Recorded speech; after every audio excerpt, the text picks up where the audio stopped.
O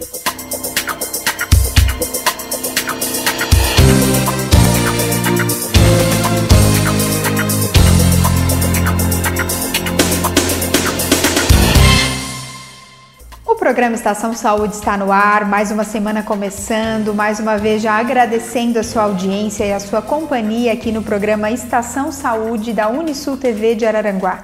Hoje nós trazemos um tema que para mim, quando eu fui pesquisar, achei um tema super novo, porém muito interessante, e eu acho que você que está em casa de repente nunca ouviu falar e também vai aprender junto comigo hoje. Nós estaremos conversando sobre os avanços oftalmológicos na área oftalmoplástica.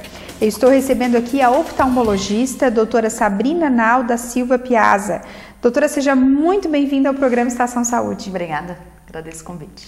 Então, doutora, para quem está em casa entender, nos bastidores a gente já conversou um pouquinho do quanto isso não é tão recente assim como eu imaginava, Achei que era algo de 2, 3 anos, mas segundo a doutora é algo que existe há bastante tempo. Se a doutora puder contar para nós um pouquinho a história de como que começou essa ligação da oftalmologia, dos olhos com a plástica. Bom, foi mais ou menos durante a Primeira e Segunda Guerra Mundial.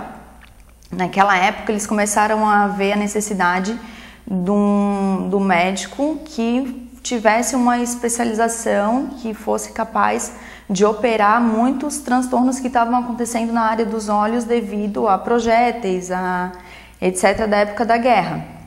Então, naquela época, os oftalmologistas no mundo e posteriormente no Brasil se uniram e criaram a Sociedade Brasileira de Cirurgia Plástica Ocular. Essa sociedade já foi criada em 1974, então tem muitos anos.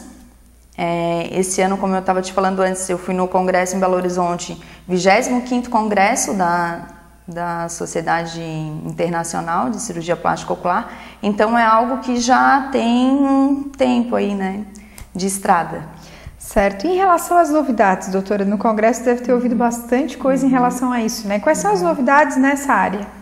Bom, atualmente, a área da oftalmologia, ela se preocupa tanto com a questão da visão, a parte terapêutica de corrigir transtornos, muitas vezes que aparentemente parecem estéticos, mas que interferem na visão da pessoa, e na parte reconstrutiva também, Então,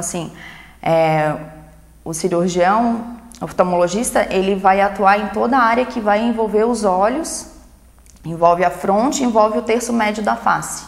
Então, todas essas áreas vão estar interligadas e podem afetar ou fisiologicamente a visão ou até esteticamente, para a pessoa ou para quem vê, Certo. Doutora, em relação às cirurgias plásticas que são mais frequentes nessa parte oftalmológica, para quem está em casa entender um pouquinho. Bom, são diversas, A mais conhecida é a blefaroplastia. É a cirurgia mais realizada no mundo, é a cirurgia das pálpebras, que quando as pálpebras ficam com excesso de pele, essa aqui, por causa da idade, elas começam a cair, conhecida como cirurgia das pálpebras caídas. Hoje em dia o oftalmologista ele tem algumas abordagens que melhoraram muito no decorrer de anos de estudo. Então, hoje se acessa a pálpebra superior, se retira não somente a pele, se retira as bolsas de gordura, Também na pálpebra inferior da mesma maneira se retira, se reposiciona as bolsas de gordura, Que a gente com a idade vai ficando com essa área aqui mais afundada, pode se reposicionar através de uma blefaroplastia. Muitas vezes não se precisa fazer o corte por fora, pode-se acessar por dentro a conjuntiva e por ali a gente consegue atuar inclusive no terço médio da face, que faz aqui a suspensão dessa área do rosto, melhora até a parte estética, numa cirurgia que muitas vezes pode se iniciar por uma questão de redução da visão, A pálpebra caída, ela gera uma alteração também de campo visual, superior, lateral, então o paciente reclama também que não é só a questão estética, a questão da visão, do peso sobre os olhos, a dor de cabeça. Se a pálpebra está caída, ele tem aquela necessidade de levantar a fronte para enxergar, então isso também gera uma sintomatologia. Dentre várias outras, A pálpebra caída é a mais comum. A pessoa vem no nosso consultório, ela está se queixando da pálpebra. Muitas vezes ela não percebe que o supercílio dela caiu também, a sobrancelha. Então, às vezes, existe a ptose de supercílio também, que a gente também tem que reposicionar na mesma cirurgia já que está fazendo. Só para quem de repente está em casa, me surgiu uma dúvida, pode ser a sua também.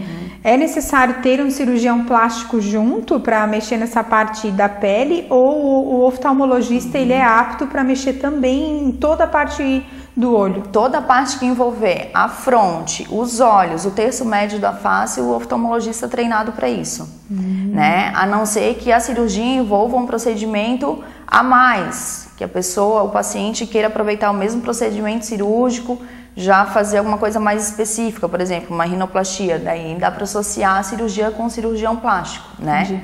Então, o médico, para mexer nessa área, ele vai ser um cirurgião, oftalmologista, mas ele, principalmente, ele tem que ter um treinamento específico na área dos olhos. Ele tem que conhecer a anatomia ocular, a pálpebra, a visão, né? Não é uma coisa infrequente a gente, às vezes, pegar paciente que já fez uma blefaroplastia e tem uma retração palpebral, a pálpebra virou porque fez um lagoftalmo. Então, assim, isso vai acarretar alterações oculares. Então, o acompanhamento vai ter que ser num aparelho específico que a gente tem.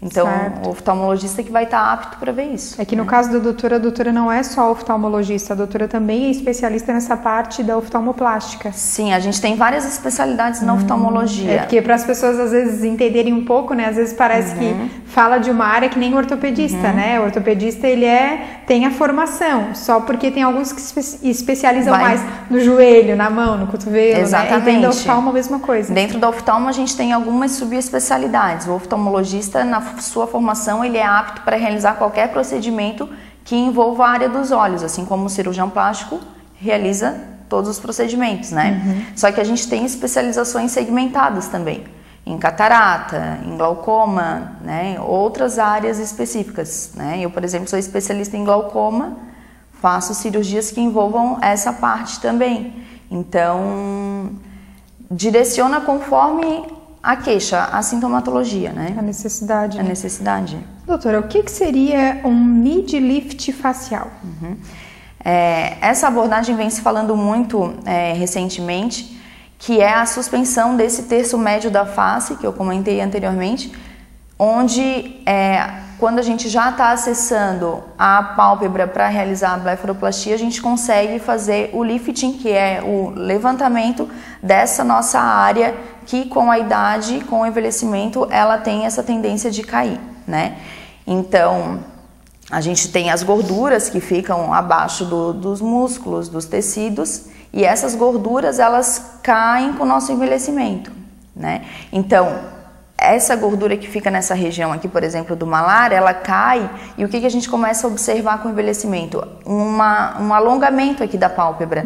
A gente começa a perceber que a pálpebra começa a formar uma linha aqui, né? Então, isso é muito comum na cirurgia, na hora que a gente já está acessando para fazer a blefaroplastia, por aquele acesso transconjuntival por dentro, sem corte aparente, sem nada, conseguir, através de uma sutura, fazer um ponto e subir e prender toda essa região lá no rebordo orbitário, que é o osso aqui do lado. E com isso, a pessoa vai conseguir rejuvenescer consideravelmente, né? Imagina. Não envolve só a parte da pálpebra, ela consegue elevar aqui a face. Eu acho que o fato de mexer com o próprio músculo sem ser um tipo de preenchimento acaba ficando bem mais natural, né? Porque vai depender da indicação, né? Claro que vai ter casos mais leves que a gente vai conseguir resolver com o preenchimento. Né? Inclusive um preenchimento do malar ou da olheira, a gente vai conseguir resolver muitos casos, mas tem casos que, dependendo da indicação, na cirurgia que vai conseguir elevar, né? Certo. O programa Estação Saúde vai para um breve intervalo, mas a gente já volta falando mais sobre essa questão da oftalmoplástica. Não saia daí.